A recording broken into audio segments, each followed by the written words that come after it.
Muy pero muy buenas noches para todos. ¿Qué tal? ¿Cómo están, amigas y amigos? Con el gusto de siempre le damos la bienvenida a Uruguay Debate y en esta ocasión estamos dispuestos a charlar con un legislador nacionalista, él, por supuesto, canario también. Hablamos de Sebastián Andújar, a quien ya saludamos. Buenas noches, Andújar, ¿cómo le va? Buenas noches, Renzo, un gusto estar acá como siempre. Muy agradecido por la oportunidad. Hace un tiempo que no conversamos. No recuerdo, usted no me llama mucho tampoco. No diga eso, mentira. Es mentira. Yo siempre cumplo. Pero anda con una agenda bastante apretada. No, pero hay mucho para charlar. Es más, si mal no recuerdo, nosotros charlamos en el comienzo de la pandemia. Usted fue uno de los legisladores que planteó la necesidad de más vacunatorios, por ejemplo. Sí, en esa época sí, es cierto. Y fue el que consiguió aquel remanente, además de vacunas, un fin de semana en particular. AstraZeneca. Fueron aquellas 50.000 dosis que se consiguieron, que fue un fin de semana intenso para tratar de lograr que Canelones levantara un poquito con respecto al nivel de vacunación. Ya quedó tan atrás eso en el tiempo. Y a propósito, ¿qué valoración hace hoy sobre el tema pandemia? La pandemia en sí nadie lo hubiese deseado, ¿no? Sobre el tratamiento de la pandemia por parte del Gobierno Nacional, una evaluación positiva. Gobierno Nacional y Gobierno Departamental también. Tenemos que ser justos de que en eso se han comportado de muy buena forma los dos gobiernos. El que tenemos acá departamental, que es el más cercano, y también el nacional. Ha sido positivo, ha sido mucha responsabilidad, pero nada hubiese funcionado si la gente no hubiese tenido la conducta que tuvo, y es lo que nosotros tenemos que ponderar. Más que nada es cómo actuaron los uruguayos, en este caso cómo actuaron los canarios también, teniendo un departamento tan complejo desde todo punto de vista. Siempre estuvimos dentro de los niveles de contagios estándares de lo que venía sucediendo, lo que se dice la media, y no tuvimos grandes disparos de contagios, y el comportamiento creo que fue muy, muy correcto para poder tener la conducta que se tenía que tener en ese momento. Entonces también estamos muy orgullosos de Canelones por cómo se comportó su gente. Pensando en clave post pandemia y sobre todo en la reactivación económica, ¿qué hay que hacer, Andújar? Bueno, ahora estamos en un proceso de incertidumbre porque teníamos la esperanza de quizás en este mes, hasta en el mes anterior, poder levantar la emergencia sanitaria. Eso implica también de que se empiecen a reactivar un montón de medidas de corte económico, pensando en esa pospandemia, que es lo que tanto necesitamos. Que el gobierno nacional tenga iniciativas sobre cómo reactivar el empleo. Eso desparrama, reactivar los sectores comerciales, que eso también desparrama y generan un dinamismo mucho más esperado, pero mucho más positivo sobre la sociedad, y que permita que un montón de uruguayos que hoy no la están pasando bien todavía, no solo por culpa de la pandemia, porque esto ya venía de más atrás, puedan tomar o reactivar su condición laboral para tener un buen pasar, que es lo que todos los uruguayos queremos, todos los uruguayos necesitamos también. Entonces tenemos muchas esperanzas. Es muy importante levantar la emergencia sanitaria, porque eso nos permite tener una dinámica mucho mayor que lo que el país necesita. Ahora, levantamos la emergencia sanitaria, pero continuamos con políticas sociales, ¿no? Sí, sin duda, eso va a llevar un tiempo. ¿Cuáles son las que deben mantenerse a su real entender? Yo creo que todavía tenemos que seguir pensando en que, si bien la impronta que iba a tener este gobierno era algún cambio con respecto en ese sentido, ¿tá? Porque era un gobierno nuevo, porque había visualizado y focalizado una campaña electoral y un plan sobre políticas sociales distinto, porque se encontró después con una pandemia y tuvo que generar una continuidad de cosas que ya se venían realizando, como por ejemplo son las transferencias económicas. Yo creo que las transferencias económicas van a tener que seguir un tiempo importante realizándose, hasta no ver que los indicadores de reactivación económica nos digan lo contrario. Hay que trabajar mucho más en el tema de la informalidad, porque aprendimos, la experiencia nos indicó de que muchos uruguayos después no tenían derecho a los subsidios de desempleo, atención de salud, etcétera, etcétera. Y dentro de esos planes sociales creo que la asistencia la transferencia y algún tema con los recursos, con los alimentos, tiene que seguir adelante por un tiempo, porque creemos que le hace bien a la sociedad, le hace bien a la gente que lo necesita, pero tenemos que ir, reitero, visualizando una salida que permita el camino del trabajo, ese camino que todos ansiamos, que es promoviendo la ley de empleo, promoviendo nuevos recursos para que la gente pueda acceder al empleo, y en ese camino se está, porque en esta rendición de cuentas se han votado algunas iniciativas que estamos pensando en esa situación. ¿Cuáles específicamente? Por ejemplo, el programa Accesos en el MIDES, que va a permitir que, es muy parecido a Uruguay Trabaja, pero no es lo mismo, parecido pero no es lo mismo, que va a permitir que un montón de gente que hoy no encuentra empleo pueda acceder a capacitarse, a tener un empleo de medio tiempo y después a reinsertarse en la sociedad, en ese círculo de empleo a través de las empresas privadas. Y las empresas privadas van a ser exoneradas de aportes patronales, por ejemplo, por tomar gente que esté en esos programas.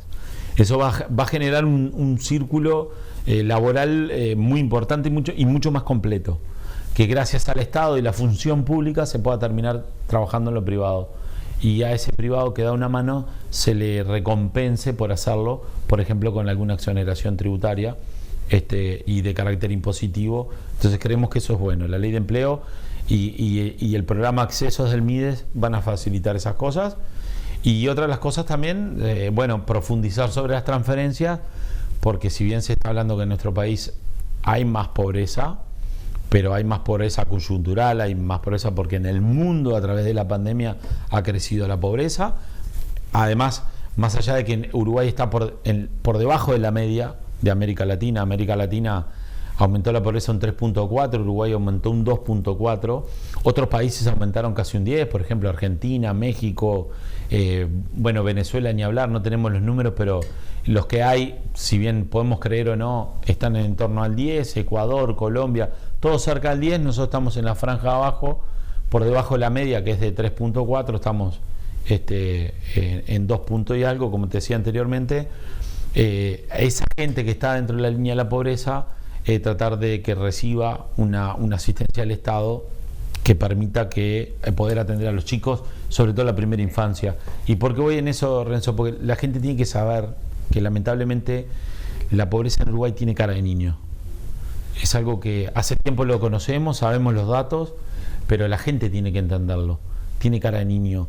El 60% de los pobres de nuestro país tienen menos de 18 años. El 20% tienen entre 0 y 3 años. O sea, estás condenado a nacer en esa circunstancia de tanta vulnerabilidad, tanta precariedad. Ahí tiene que estar el Estado, tiene que estar el gobierno con un montón de planes sociales para ayudar a esas familias. Primero, para que los chicos no sean entregados ni sean internados inmediatamente, entregados al INAU, y para que entren en un proceso de adopción sino por falta de recursos materiales. Ahí tiene que estar el Estado brindándole recursos materiales a la familia para que esa sea la última opción, no la primera. ¿Tá? Y también para que estén contemplados con buena atención de salud, buena alimentación, que empiecen un sistema educativo que sea eficiente, como son el plan CAIF. Entonces, hay un montón de resoluciones que se tomaron, que están dentro de la rendición de cuentas y por fuera de la rendición de cuentas también, que están enfocadas en ese sentido. Hay un vale de 2.000 pesos para cada una de estas familias. Ahora hay un vale, ese vale es un vale provisorio, es por niño y es un vale provisorio hasta el 1 de enero, donde se empieza a aplicar el programa de primera infancia de 0 a 3 años, que vuelca $50 millones, ¿no? Que se van a dividir más del 50% para las transferencias económicas y casi un 50% para CAIF, ACE, ANEP y también Salud Pública para la atención de las embarazadas. Son 50 millones por año, ¿tá? Que va a tener una transferencia mayor a la que tienen hoy. ¿Fue desprolijo o corrupto el manejo del MIDES? Yo creo que a veces el que mucho abarca poco aprieta, y en políticas sociales también el desorden quizás haga perder la eficiencia. ¿Tá? Yo no me animo a decir, hablar de corrupción o de desprolijidad cuando tampoco tenemos todavía, o quizás la prueba exacta de cómo fue el manejo de los recursos, ¿no? Hay auditorías y se van a presentar algunas cosas en fiscalía, pero no creo que eso, a ver, siempre hay que estar arriba de eso, pero eso no creo que haya alterado el producto final. A ver si se entiende. No creo que sea algo tan grande que haya perjudicado la salud de los chicos o el alcance que tienen los chicos. Quizás la falta de transparencia y de mayor eficiencia en el control del gasto y de la administración de los recursos, quizás en eso se haya perjudicado un poco el buen funcionamiento. Pero me parece que a mí la mayor desprolijidad en todo esto, Renzo, y lo digo con mucha honestidad intelectual desde el punto de vista de que la mayor desprolijidad está en el desorden de las políticas sociales. A ver, tenemos gente que recibe, y esto lo saben en cualquier barrio, y yo creo que es buenísimo porque lo que yo te voy a decir me lo dicen a mí todos los días. Tenemos gente que recibe, tiene la tarjeta TUS, ¿tá? La tarjeta Uruguay Social, tienen más de una tarjeta por casa y en la puerta de su casa tienen 2 autos parados. ¿Ah? O sea, hay un desorden también en quiénes son los beneficiados. ¿Ah? Bueno, pero eso es de prolijidad, Andújar. Eso falta. Porque además, si le estás dando a una familia que tiene, le estás quitando a una que no tiene. Tú lo decís de prolijidad y yo lo digo de desorden, que estamos hablando de lo mismo. Lo que te estoy diciendo es que hay una cantidad de políticas sociales que se implementaron, que no se implementaron con la eficiencia que se tienen que implementar, y eso quizás lo que ha generado es una mala administración de los recursos, porque se podía haber alcanzado mucho más gente, ¿tá? de la que se alcanzó, por no manejar bien los recursos, no distribuir bien los recursos. Entonces hay un montón de cositas.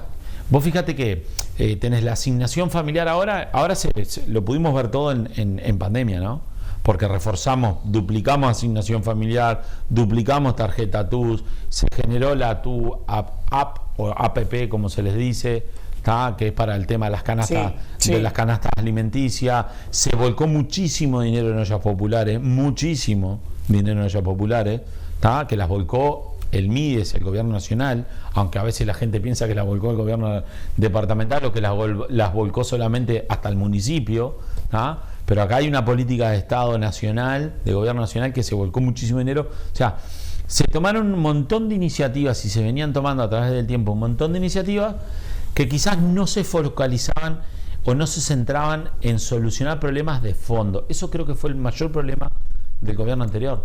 Porque ¿cuál es el objetivo? ¿Y qué es lo que quedó demostrado, Renzo, para cerrarte este tema? Que con las transferencias no se soluciona la pobreza.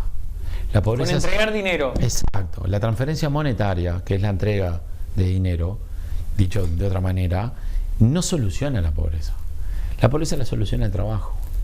La soluciona la evolución de la familia, la formación, educación, desarrollo familiar y trabajo.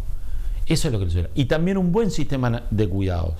Que el sistema de cuidados es quizás lo que a mí más me preocupa hoy, es que tenemos un montón de madres que son rehenes de solamente someterse a estar en la pobreza por no poder trabajar y tener que cuidar solamente a sus hijos. Un sistema nacional de cuidado que está desmembrado. Sí. Hoy es noticia, es titular, prácticamente. Pero no, yo hablo de no está funcionando. No funciona porque estaba funcionando mal. Yo hablo de un sistema de cuidados integral que diga de que tú tenés derecho a tener hijos, que tus hijos van a estar bien cuidados, porque yo hablo del sistema de cuidado no para personas mayores, yo hablo del sistema de cuidado para los niños. Que los niños puedan estar formándose, alimentándose y bien atendidos de salud mientras los padres trabajan. Porque no podemos tampoco condenar a las madres, sobre todo las madres solteras, jefas de hogar, que en este Uruguay hay muchas, ¿tá? A una vida de pobre. Cuando ellas mismas pueden progresar, estudiar, salir adelante y tener buen trabajo. ¿Hacemos una pausa? ¿Te parece? Sí. Y luego charlamos de otros temas, entre ellos la LUC. ¿Te parece? Bien. Tanda, ya volvemos.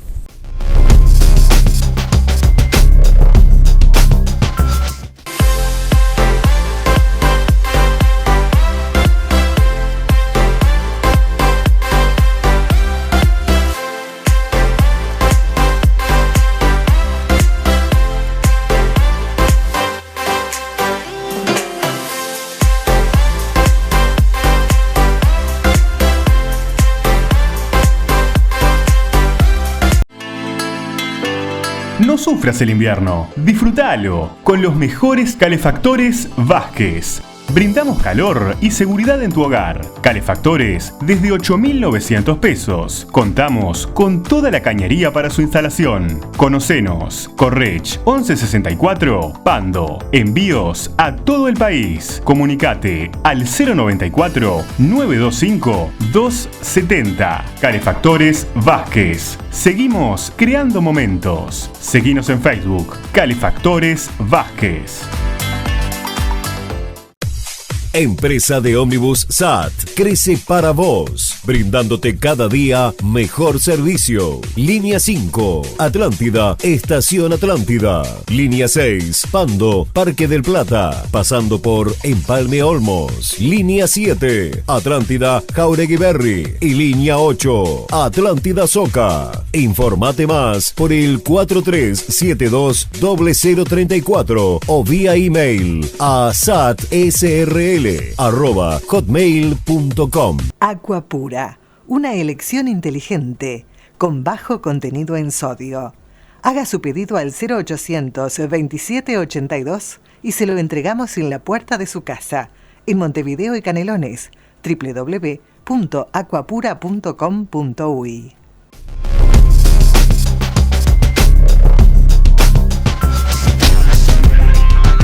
Bueno, lo dejábamos un poco planteado en el tramo anterior. Andújar, ¿qué visión tiene sobre la ley de urgente consideración? Se lo voy a preguntar a alguien que respira política, ¿no? De hace muchísimo tiempo, porque hay mucho también, hay mucho careta en la vuelta, de que no, bueno, esto no es una elección anticipada, esto no es una pulseada entre el PIT-CNT y el gobierno de coalición, o entre el Frente Amplio o la oposición y el oficialismo. ¿Es o no es una elección anticipada? ¿Es o no es una pulseada entre el PIT-CNT y el gobierno de coalición? No es una elección anticipada porque en esta elección no vamos a elegir a nadie para gobernar y no están en juego cargos electivos. Es un plebiscito del gobierno, sin duda que es un plebiscito del gobierno. No tengo la más mínima duda de que lo que va a estar en tela de juicio es si la gente está de acuerdo cómo se vienen llevando adelante las cosas o no está de acuerdo. ¿Cuál es la excusa? Sí, la excusa es una ley, la ley de urgente consideración, la LUC, es una ley donde hoy se quiere derogar solamente el 28%. O sea que de arranque podemos decir que es una buena ley y que solamente el Frente Amplio, en complicidad con el PIT-CNT, porque fue quien tuvo la iniciativa de lograr las firmas para llegar a un referéndum, que es lo que está sucediendo, aliados entre sí, tratar de derogar 135 artículos que solamente son el 28% de una ley. Una ley, te reitero que para mí es una buena ley y que hay que tener en cuenta que cuando decimos que es popular es porque tenemos que tener en cuenta de dónde nace, cuál es el origen de la ley.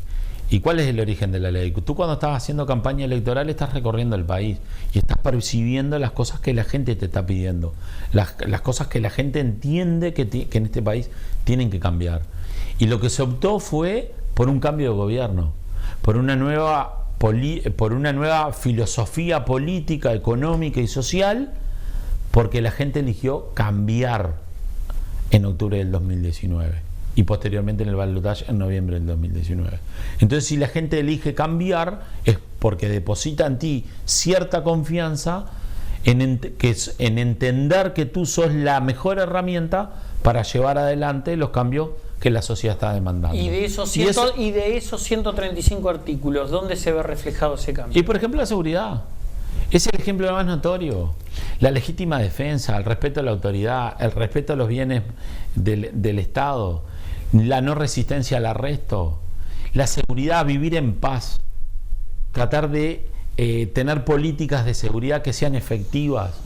Y hasta ahora, que es otro tema, es mostrar que esta ley ya tiene pantalones largos, porque es una ley que tiene más de un año, ya camina sola, es demostrar que los resultados nos están respaldando. Pero dejemos de lado todavía el tema de los resultados. Vamos al contenido de la misma. Y el contenido se trata de eso. La gente estaba preocupada, para no decir harta, de vivir con miedo, de salir a la calle, no sentirse seguro, no sentirse respaldado, la gente mayor entender que a la vuelta de la esquina la podían robar, que no tenía seguridad ni en su propia casa y que la policía no tenía respaldo. Y acá lo que cambia principalmente es el respaldo justamente a la función policial. La legítima defensa no es solamente para las personas o el uruguayo que está dentro de su casa que se puede defender o no se puede defender. La legítima defensa también habla del respaldo que tiene que tener la actuación policial. Y eso es fundamental. Nosotros decíamos en campaña, Renzo, no puede ser que el policía tenga menos respaldo que un taburete. Lo decíamos un poco parafraseando para que se entienda lo que queríamos hablar, de que quien llevara adelante un buen proceso policial, después sentía el miedo de sentirse el culpable a la postre porque la Fiscalía actuaba de otra forma. ¿Y eso se ve reflejado hoy con números? Sí, por supuesto. Tenemos casi 500 más personas privadas de libertad. Y eso no es casualidad. Es gente que tenía que estar en esa situación. Y porque la policía ha actuado bien. Porque no creo que haya nadie en esa situación que haya sido mal juzgado y que esté equivocadamente dentro de la prisión. ¿Ustedes se sienten, y cuando digo ustedes me refiero al Partido Nacional, un poco solos en esta defensa de la LUC? No. Digo porque el Partido Independiente, por ejemplo, yo no he visto ningún... No. Mismo... Bueno, ahora últimamente está en la cancha Manini, pero... no nos vemos solo solo. El Partido Colorado. No, el gobierno, es como que es el Partido Nacional el que va adelante en la defensa. Esto de es un LUC. gobierno de coalición. ¿O no? No, esto es un gobierno de coalición. La LUC fue parte del plan del gobierno de coalición. La LUC surge de un compromiso para mi país que fue firmado por todos los partidos políticos antes del balotaje. Ese es la génesis de cómo se escribió, cómo se diagramó la LUC.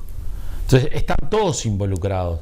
Yo creo que no, que hay un compromiso muy importante. Lo que pasa que como todo en Uruguay y sobre todo la parte electoral, es largo, es demasiado largo. Entonces no hemos terminado de contar las firmas, que sí ya sabemos que va a haber referéndum y ya estamos recorriendo el país y haciendo campaña, unos por el sí y el otros por el no.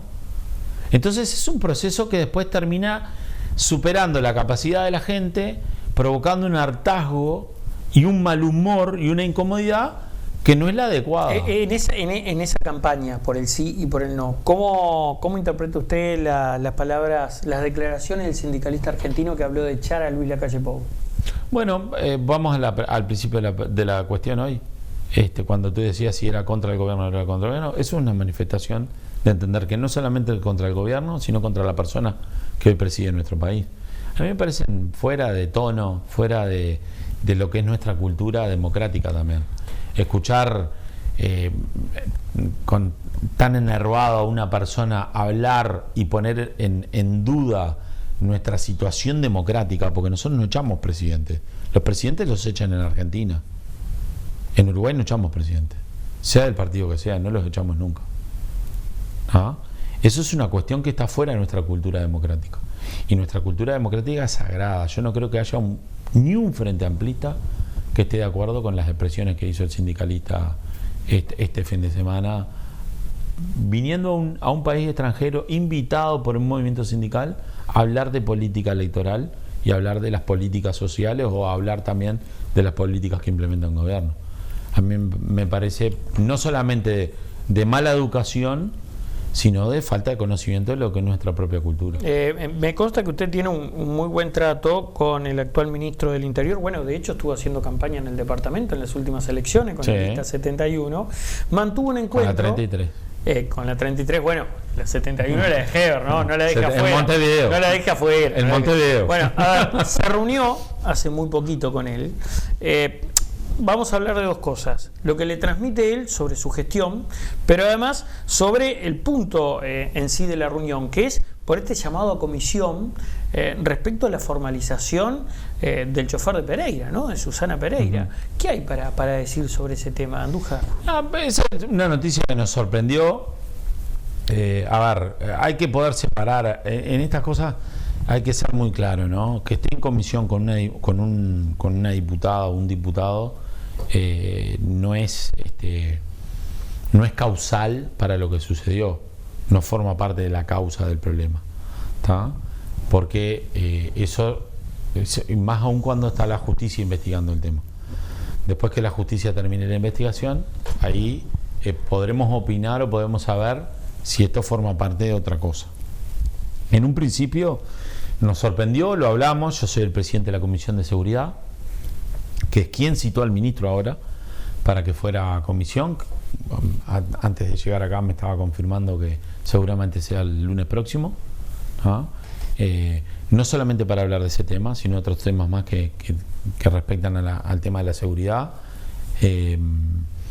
Nos sorprendió porque el tráfico de armas en Uruguay es como una palabra no conocida, es como una acción no conocida. Nosotros no somos un país que tenga como característica dentro del delito tráfico de armas. No, tú sos periodista, no está en el lenguaje. Hoy cuando tú hablas en términos policiales, no, tú hablas de, bueno, allanar una boca. Puede ser, ojo, puede ser sí, alquiler de armas para delinquir, puede ser venta de armas, que aquí hubo una formalización. Sí, pero son muy hechos aislados. No es lo mismo como tú hablabas que cerraron una boca de pasta base o procesaron a alguien por tráfico de drogas o rapiñas, hurto. Ya hablar de tráfico de armas es como una cosa más lejana, más separada. Bueno, creo que todos nos acordamos de aquel evento en Shangri-La, que murió un policía, que había un arsenal en una vivienda. Sí, estaba también aquel en el barrio, no me acuerdo si era el barrio de Sayago, también hace muchísimos años, que se atrincheró y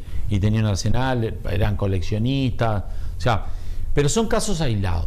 No está dentro del léxico o del lenguaje mismo, hasta del periodismo, estar permanente hablando de algo que en nuestro país no sucede. Sí sucede en Brasil, en Argentina, en Colombia, en los países, sobre todo en los países del Centroamérica, Caribe, porque han tenido guerrillas, han tenido un montón de cosas que la violencia que sucede en esos países implica un gran volumen de armas de carácter legal e ilegal muy importante. Y porque además tenés industria, ¿no? En Argentina tenés industria armamentística, en Brasil también. Nuestro país no es un país que consideremos que per cápita está muy armado, para decirlo. ¿Ah? Entonces, es un titular de prensa que llama mucho la atención. Después, cuando entramos a un poco a lo que es el detalle del tema, entendemos que, bueno, un policía en funciones en una secretaría de un legislador, a través de lo que son las compras exoneradas de web y un poco engañando sobre el contenido de las cosas que se traían, había introducido al país ciertas partes de ciertas armas que por hacerlo de esa forma no se hizo de forma legal para evadir los impuestos y los permisos que se tenían que hacer.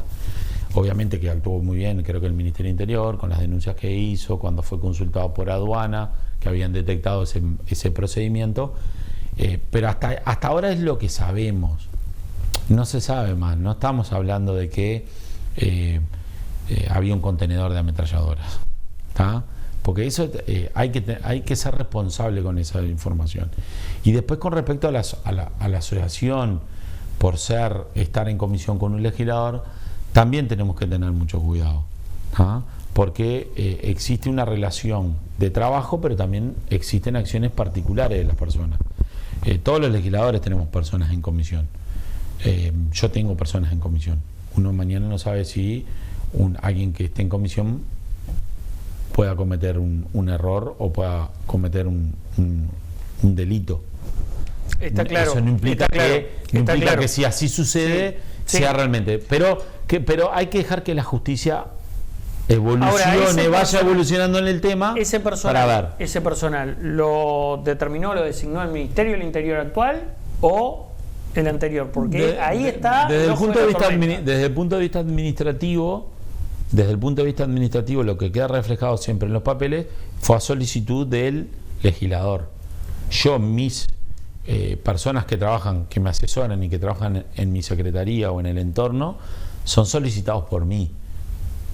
Claro. Como legislador. La solicitud de esta persona fue a través de la diputada Susana Pereira, que a su vez también hay que ver el contexto. La señora del ex ministro del Interior, de 10 años ministro del Interior, en vínculo, los ministros del Interior tienen mucha custodia, haciendo el proceso de transición, dejando la custodia, son cargos que tienen amenazas permanentes, ¿no? Todos los ministros del Interior les sucede. O sea, también hay que ver el contexto, ¿no? O sea, todo como que está todo dentro de lo mismo, porque no estamos hablando de que era un médico o que era el ministro de Economía y justo tenía un policía custodio. Estamos todos dentro del mismo ámbito. Por eso es muy importante, te reitero, que la justicia pueda evolucionar en el caso y ver qué es lo que determina. Última pausa y nos dedicamos al departamento de Canelones, ¿le parece? Sí, claro. Tanda, ya volvemos.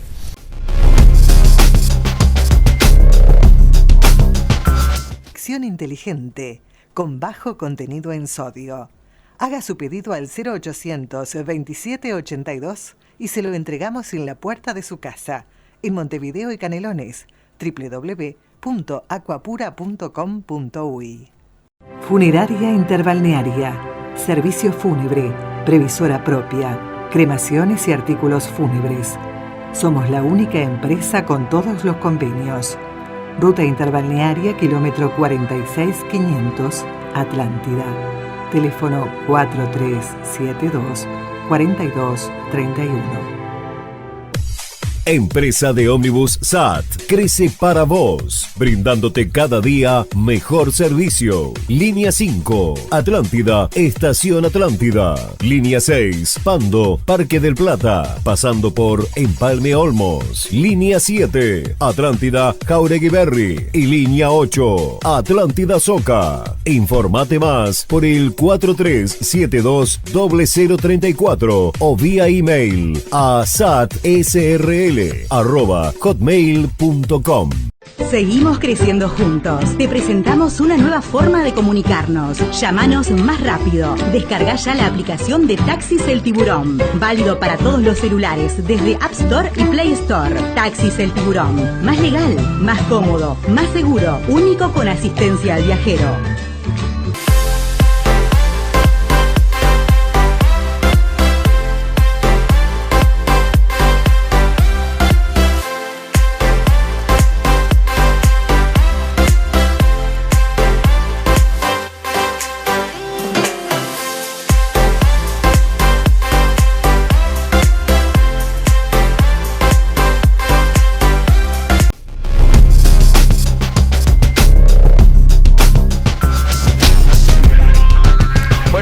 Mencionábamos antes de la pausa, departamento de Canelones.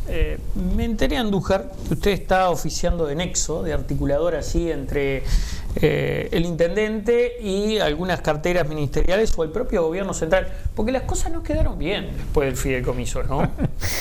Digo, lo miro desde afuera, pero no quedaron. ¿Qué cantidad de informantes que tiene? Me enteré, bueno, eso me enteré. Es que me enteré, verdaderamente me enteré, por eso se lo pregunto. Uno se quisiera enterar de tantas cosas a veces. A ver, no, primero aclarar, no es que quedaron mal. Bueno, ni hablar en el caso particular, porque nosotros siempre fuimos bastante transparentes con el tema, antes, durante y después. Antes diciendo que entendíamos que tenía que haber un fideicomiso, por las razones que ahora vamos a explicar por qué estamos teniendo otra actividad. En el desarrollo del mismo, tratando de hacer los acercamientos posibles para que esto pudiese prosperar, y eso se dejó bien plasmado. No fue solamente jarabe de pico, sino que se realizaron un montón de acciones para que todo pudiese prosperar de buena forma. Lamentable, no pudo prosperar de buena forma, y en el después también dejamos claro de por qué nuestra agrupación, a través de nuestros ediles, había tenido que votarlo en contra. Entonces fue muy transparente el proceso para nosotros, te reitero, antes, durante y después. ¿Que fue un hecho traumático? Sí, fue un hecho traumático, porque yo también vivo en Canelones, yo también fui edil en algún momento. Y también tenemos la suerte en nuestra agrupación de tener alcaldes. Nosotros tenemos 4 alcaldes electos por la lista 33, y los alcaldes son oficialismo, pero nuestros ediles son oposición, pero a su vez somos oficialistas a nivel del gobierno nacional, y nosotros como diputados somos oposición al gobierno departamental. Es un sistema muy complejo. ¿Y qué queremos? Que nuestros alcaldes puedan gobernar. Y para poder gobernar tienen que tener recursos. ¿Se necesitaba ese fideicomiso? Pero por supuesto que sí. ¿Y entonces por qué No, no se no votó? es solamente en pasado. Pero entonces, ¿por qué no se votó? Pues no se votó porque quizás, a ver, la génesis del fideicomiso no se procuró de buena forma, no nació bien, para hablarlo en forma que se pueda entender. Sí. No nació bien, y después la discusión se dio una discusión política y no se discutió la cuestión de fondo. O sea, usted me dice que políticamente se tendría que haber discutido las obras y no los votos. se tenían que haber discutido. Eso me está se diciendo. tenía que haber discutido el propósito del fideicomiso, Bueno, pero la ya se sabía que iba a ser la en obras, cantidad, ¿o no? el propósito, que son obras, la cantidad, también si era necesaria esa cantidad, o se podía haber empezado con algo mucho menor y después más adelante hacer otro, viendo cómo iba funcionando el primero. O sea, se tenían que haber discutido algunas cosas que hagan a la cuestión de fondo. Y se discutieron cosas políticas. Y aparte, políticas electorales de futuro cuando falta muchísimo. Se puso la carreta delante de los bueyes. Y aparte yo creo que ¿por qué eso de que se discutieron cosas políticas? Y porque acá hubo actores políticos que prefirieron o prefieren el cuanto más mal mejor. Y a mí no importa, son actores políticos. ¿Pero actores políticos de la oposición? Sí, de la oposición, actores políticos que votaron que no, se determinó que prefieren el cuanto más mal mejor. De la oposición en Que Canelones. Sí, de la oposición en O Canelones. sea, actores del oficialismo que votaron negativamente. Exacto. Que prefieren el cuanto más mal mejor. En este caso puntual prefieren el cuanto más mal mejor. No así actúan cuando tenemos que ver al gobierno nacional. Y a nosotros no nos pareció correcto. Y no tuvimos empacho en decirlo, Renzo. O sea, a ver, nosotros acatamos la mayoría. Nosotros respondimos a nuestro partido, a la mayoría, cómo lo había resuelto. Pero eso no significa que estuviésemos de acuerdo. O sea, ¿lo de ustedes fue disciplina partidaria? Lo nuestro fue responder a lo que la mayoría había entendido que se tenía que hacer. Y cuando una mayoría te decide que se tiene que hacer, por algo será. Tú sabrás cómo te tenés que manejar o cuál es la conducta que tenés que tener en el ámbito en el que estás. Pero eso no implica ni que no mantengas tu postura, que la hagas ver y que la puedas explicar. Y nosotros fue lo que hicimos. Nosotros dijimos, bueno, nosotros vamos a acatar lo que dice la mayoría del partido, lo que nos está pidiendo el partido que hagamos, pero no vamos a dejar de decir lo que pensamos. Y nosotros pensamos que las obras las tiene que hacer, no importa el color de partido que sea, porque las obras son para la gente. Y que quien piense hoy en día que las obras hacen ganar elecciones es porque conoce poco de la política departamental. Las obras no hacen ganar elecciones. Las obras es una obligación del gobernante. Los servicios son obligaciones que tiene que cumplir el gobernante, porque son derechos que tienen los ciudadanos. No importa quién gobierne, Renzo. Y eso para nosotros es prioridad. Entonces, ¿qué estamos haciendo? Lo que estamos haciendo es tratar de ser un vínculo entre el gobierno departamental y el gobierno nacional para que en Canelones se hagan cosas y no se hagan con el doble esfuerzo. Se hagan cosas en común. Que el gobierno nacional trate de hacer cosas en nuestro departamento y el gobierno departamental también, pero sin necesidad de hacer un gasto doble, con una buena administración de las obras que se tienen que hacer para adelante, en común acuerdo y con coordinación. ¿Con quién se reunió? Con el gobierno departamental y el gobierno nacional. ¿Con quién es del gobierno nacional? Con la OPP y con el Ministerio de Transporte. Siempre en permanente contacto. Y el gobierno departamental con el intendente y con su equipo. ¿Y qué obras se proyectan en Andújar? Y ahora estamos estamos recién recorriendo un camino. Todo esto fue hace muy poco. Estamos recorriendo un camino de entender que el gobierno nacional tiene que hacer cosas en el departamento y el gobierno departamental también. Estamos en el camino de tratar de que esos esfuerzos no resten, sino que sumen. Y hay un montón de necesidades que tiene nuestro departamento que se tienen que llevar adelante. Entonces, tenemos la difícil tarea de poder combinar dos gobiernos que son de distintos partidos políticos. Solo con el objetivo de que Canelones evolucione. Ahora, esto también usted lo fortalece políticamente. Lo muestra con un perfil conciliador, articulador, y también le pone gente contra. La propia gente que votó negativamente en el fideicomiso. Sí, a ver, Renzo, vos sabés que yo aprendí... ¿No se preocupa por eso Andújar? No. yo aprendí que, capaz que ahora porque me veo un poco más veterano, 5 años es mucho tiempo. 5 años. Y las necesidades que tiene una sociedad no pueden esperar 5 años. Algunas no pueden esperar. No pueden esperar. Entonces, el acto de gobernar no cambia si tú estás o no estás en el gobierno. Es una responsabilidad que tiene que ser aplicada de la misma manera, de la misma forma, seas oposición o seas oficialista. Y si el problema es quién corta la cinta o quién se saca la foto, aquellos que tengamos la conciencia tranquila por nuestra actuación, no solamente por decir las cosas en el momento que hay que decirlas, sino también es por lo que se hace después para poder solucionarla, vamos a estar en la foto de una forma u otra. No es lo que nos desvela. Lo que nos desvela es sí poder andar por algún barrio de Pando o Barro Blanco que hoy está destruido y que mañana nosotros ya hemos podido conseguir los recursos para que se arregle. Eso sí nos desvela, porque esa es nuestra función. ¿De qué obras se está hablando? ¿De qué obras se habló? Canelones se necesita hacer infraestructura, se necesita, mira, te voy a dar un ejemplo. El Ministerio de Obras Públicas va a hacer obras en Ruta 6, Ruta 7. ¿Está? Como hizo en su momento la Ruta 101 o el bypass de acá de Pando. Hoy la ley permite que esas obras tengan ampliaciones.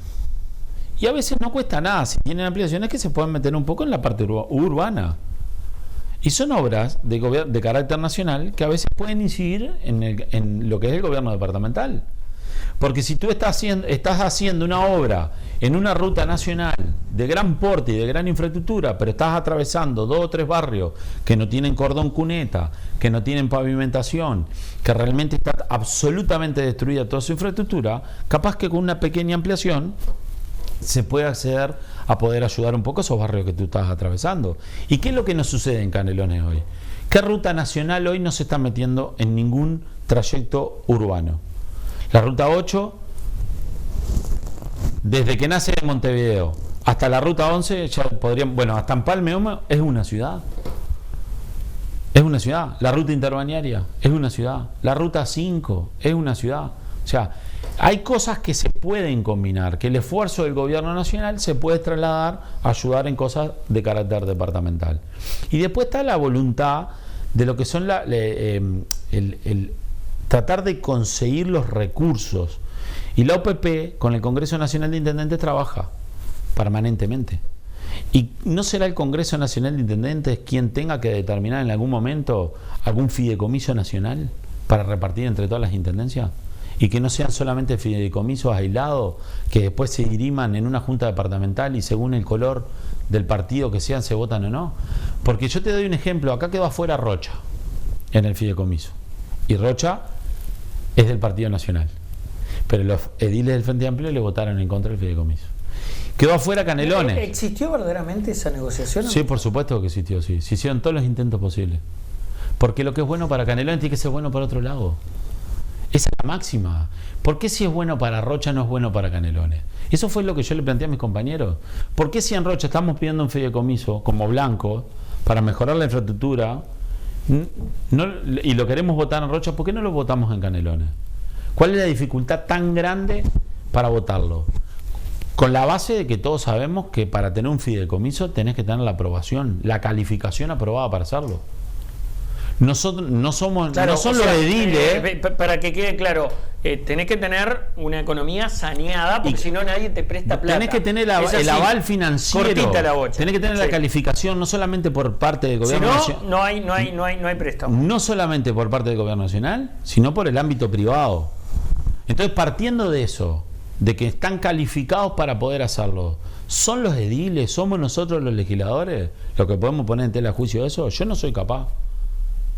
Yo no soy economista, yo no soy capaz de calificar si lo pueden hacer o no. Yo me remito a los datos técnicos. Los datos técnicos avalaban los fideicomisos, el de Rocha, el de Canelones, el de Río Negro. Entonces, ¿por qué lo que es bueno para Rocha y Río Negro no es bueno para Canelones?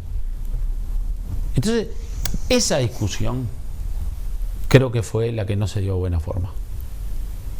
Y lo medimos solamente. Lo que sucede es que los políticos hacen política.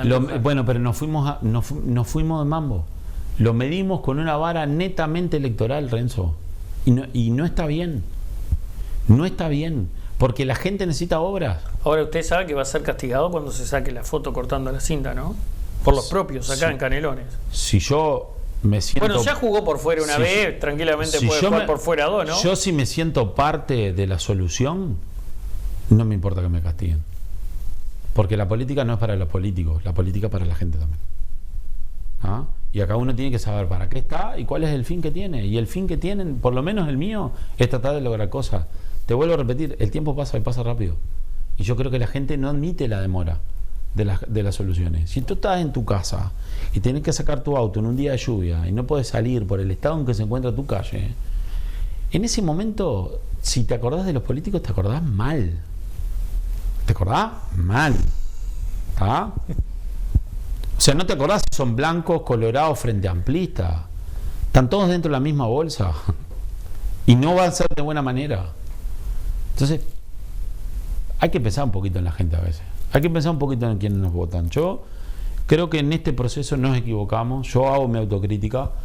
No hicimos las cosas a la altura de las necesidades de nuestro departamento. Y no supimos tampoco conciliar una salida adecuada que nos dejara satisfechos a todos. Y a mí me gusta la política de la conciliación. Yo voy por los consensos. Creo que el Parlamento me ha enseñado a caminar de esa manera. Hay que consensuar. Pausa, la última. Ya regresamos.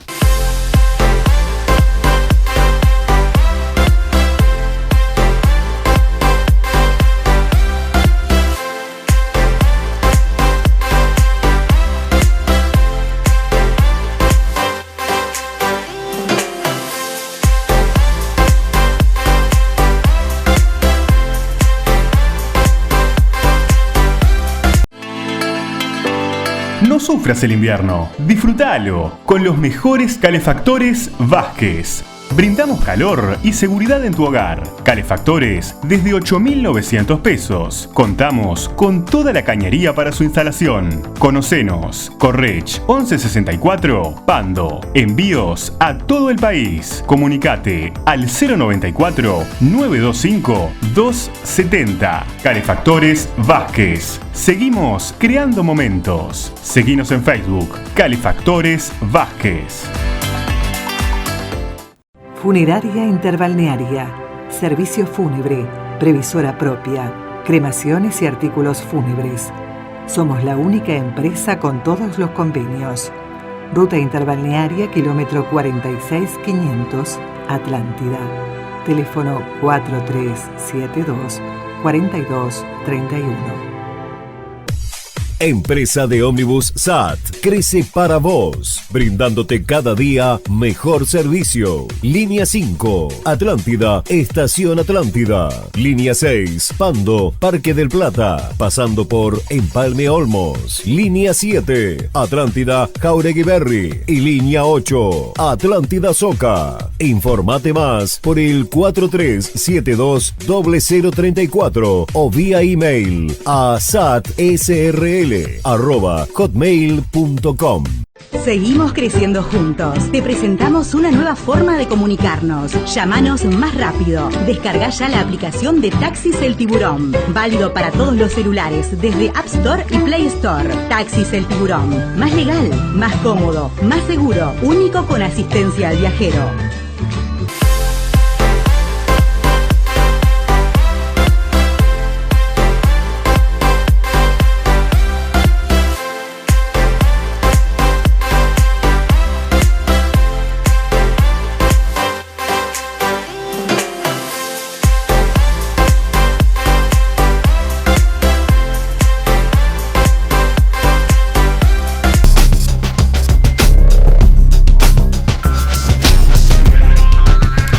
En esta recta final Andújar en temas nacionales, vaya si hay para charlar, pero hay uno muy actual, tiene que ver con una denuncia por Antel Arena hoy de hecho se presentaba en la Fiscalía una denuncia. ¿Qué mirada tiene sobre este tópico en particular, sobre este tema en particular, Andújar? Yo creo, yo creo que está bien. Primero estamos, bueno, parte, uno no lo quiere usar siempre de excusa, ¿no? Ni para lo bueno ni lo malo, pero parte del tema de la emergencia sanitaria y la pandemia atrasó ciertos compromisos electorales que teníamos de generar auditorías en las empresas públicas y en todos los ministerios. Eso viene atrasado. Yo creo que las auditorías lo que hacen es transparentar el uso de los recursos, y eso es lo que viene sucediendo. En su momento, hace unos meses, empezó con el tema Gas Sayago. Tuvimos la primera denuncia de UTE, que después se sumó ANCAP también a la justicia sobre un mal manejo de los recursos o un innecesario manejo de recursos de Gas Sayago, que el país perdió muchísimo dinero. Lo mismo está sucediendo en algunos ministerios. Yo creo que el MIDES también ya ha presentado algún resultado de sus auditorías en la Fiscalía, sobre todo contra alguna desidia en cuanto al manejo también de dineros públicos y recursos. ¿Se acuerdan aquellos contenedores con materiales sanitarios? Ahora se encontraron también depósitos con sillas de ruedas. Eso nosotros le decimos desidia sobre la función pública y sobre los recursos públicos. También se ha presentado y se está presentando en Fiscalía. Esto último, lo delante de la arena, que fue un tema parlamentario en su momento, sobre entender de que a veces el manejo de las empresas públicas respaldan a las jerarquías del momento a hacer uso y abuso de cómo se llevan adelante algunos procesos. ¿Cuánto hay de política en esto? Y hay un poquito de política, pero sobre todo porque hay que ver el archivo, ¿tá? Y el archivo es que nosotros tenemos derecho de propiedad de poder hacer esta situación ahora. Aunque se note desde el punto de vista político, tenemos derecho, porque en su momento... ¿No es un ataque a COSE? No, específicamente, no, y a su probable campaña. Bueno, a ver, siempre es un ataque a quien era o quien estaba al mando de la situación. Que después, bueno, que en este caso resulta ser quien hoy gobierna el departamento de Montevideo o quien hoy tiene una aspiración presidenciable de futuro, bueno, eso ya es parte de una coyuntura que se fue dando, que no tiene nada que ver el Partido Nacional y no tiene nada que ver este gobierno. Este gobierno sí lo que tiene que ver es que su momento, cuando empezó el proceso ante la arena, puso el grito en el cielo. Pero no porque no se hiciera, porque se entendían que habían otras prioridades, sino después en el transcurso de ya asumido que se iba a hacer, cómo se estaba gastando y cuántos recursos se estaban utilizando. Y la única respuesta que siempre se obtuvo en todo ese proceso era mucho menos lo que a la postre después terminó siendo. Entonces, nosotros tenemos el derecho de propiedad de poder patalear por esto y generar acciones para que las cosas queden a cartas vistas de cómo fueron. Si nosotros hubiésemos sido omisos desde un principio, bueno, yo te diría que sí, que podría ser un oportunismo político electoral, pero no fuimos omisos. Por eso digo, hay que ir a revisar el archivo. En ningún momento fuimos omisos. Entonces nos sentimos con mucho derecho de propiedad de poder llevar un montón de acciones e instancias, tanto en la vía judicial como en la vía parlamentaria, para que esto quede absolutamente todo a la vista y que la gente pueda estar enterada de realmente cómo fueron estos procesos. ¿Afecta a la coalición el accionar de Cardoso? No, tampoco, no, yo creo que no, porque las decisiones fueron tomadas de buena forma cuando realmente se entendió que era muy entreverado el tema. Fueron buenas las decisiones. Fue muy buena la decisión que tomó el Partido Colorado, decir, bueno, acá hay que aclarar la situación, confiamos en la persona, vuelve a su carácter de legislador y se hace el proceso que se tiene que hacer, una comisión investigadora que fue votada unánimemente, que se está llevando adelante, que hay que dejarla que trabaje, y realmente, y creo que lo que va a pasar es que todo lo que haga esta comisión va a pasar a la justicia, ¿tá? Porque ya está el caso en la justicia también, porque el Frente Amplio lo presentó sin necesidad de ir, sin ver el transcurso de la investigadora, y como ya está en la justicia, me parece que lo bueno va a ser que en estos días, cuando termine, yo creo que mi partido va a ser de los que va a proponer de que todo el trabajo que se ha realizado también se envíe como antecedente a la justicia, y creo que es lo que corresponde. No hay que tenerle miedo a judicializar las cosas, sobre todo cuando hay que aclararlas, cuando realmente esto no es por cabeza de turco, no es por un tema o una casa de brujas. La justicia a veces sirve para aclarar los procesos que se cumplieron y los procedimientos que se llevan adelante. ¿Está de acuerdo con la investigación de los profesores y las horas sindicales? Sí, estoy de acuerdo. Sí. Estoy de acuerdo porque le han hecho mucho mal a la enseñanza. Mira, Renzo, una de las cosas que nosotros estamos justo ahora discutiendo en el tema de la LUC, y quizás sea el capítulo más entreverado de todo, el más difícil de explicar. Claro, porque digamos, la campaña se basa en tres grandes áreas, ¿no? La seguridad, que usted lo mencionaba, sí. La educación, sí. que es sobre lo que vamos a hablar ahora, y los derechos laborales, ¿no? Exacto. Esos son los tres grandes sí. ítems o áreas de la LUC. Son esos. Y fíjate que en el tema de educación, nosotros, yo el otro día en otro medio público nacional tenía un debate justamente con un diputado del Frente Amplio, y hay que hacerle entender a la gente o recordarle a la gente que después de la vuelta de la democracia, en fines de los 80 y durante los 90, nos jactábamos internacionalmente de lo que era nuestra buena tasa de analfabetización, ¿tá? Lo que era un país que casi no tenía analfabetos. Estamos jugando el campeonato de los mejores a nivel de la educación en el mundo. Y hoy estamos tratando de salvarnos del descenso. ¿Qué pasó? ¿Qué ha pasado? ¿Qué se le ha hecho a la educación en nuestro país? Que hayamos pasado en 20 años. ¿La culpa es exclusivamente de los sindicatos? No, pero ¿sabes qué? Pero ahí también hay que entender, hay que poder evaluar qué incidencia han tenido en el nivel educativo. Y quizás el mayor error que han tenido los últimos gobiernos es ese aumento de participación y de mayor incidencia en lo que es la parte educativa. El docente es el músculo de la educación, es el que aplica los programas, es el que aplica las políticas de educación, pero los programas y las políticas de educación los crean los gobernantes, los que la gente eligió. ¿Ah? Entonces, zapatero a tus zapatos, para decirlo de mejor manera. El docente se dedica a enseñar. También entendemos que es parte de la solución para poder aportar desde su punto de vista de la experiencia en cosas que sean importantes y que estén relacionadas a la docencia, pero los gobernantes se tienen que dedicar a gobernar. ¿Ah? Entonces hay que tener bien separado. Entonces, en la LUC estamos tratando de que no se deroguen algunos artículos donde nosotros disminuimos la participación sindical o la participación docente. Digo sindical porque casi siempre los representantes de los docentes terminan siendo los sindicatos. Ahora hubo una elección y es lo que va a pasar. ¿Ah?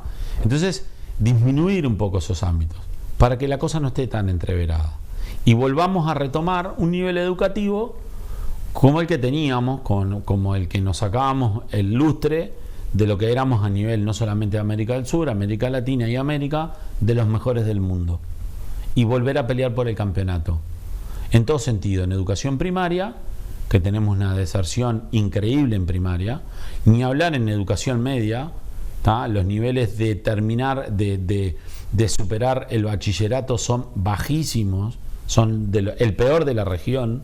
¿Ah? Volver con los niveles que estábamos acostumbrados a tener, ayornado a los tiempos que hoy transcurren. ¿Ah? Porque eso también es cierto. La educación en el mundo ha cambiado, la virtualidad, la tecnología, ayornado a los tiempos que transcurren. Entonces, sí estoy de acuerdo con esa investigadora porque se le ha hecho mucho mal. Cuando los chicos van a clase y el profesor no está, no tienen clase, pierden de aprender, pierden tiempo de aprender. Los padres que están trabajando y piensan que sus chicos están ocupando ese tiempo en poder educarse y aprender, ¿ah? No entienden cómo este sistema permite que haya profesores que no asisten a clase y que no sean reemplazados. Entonces, tenemos que estar de acuerdo, porque ha habido un abuso de esa herramienta, que son las horas sindicales famosas, y las licencias que se pueden tomar absolutamente desmedidas, que no están de acuerdo en nuestra sociedad. Andújar, como siempre ha sido un gusto charlar esta noche con usted. Gracias por haber estado acá. El gusto mío, y muchas gracias a usted, Renzo, y a la gente que siempre está mirando y después a veces nos está criticando un poquito, o haciéndonos recordar algunas cosas y aportando, que es lo más importante de todo. Gracias también a quienes una vez más estuvieron allí del otro lado acompañándonos. Será hasta la próxima, que pasen bien. Chao.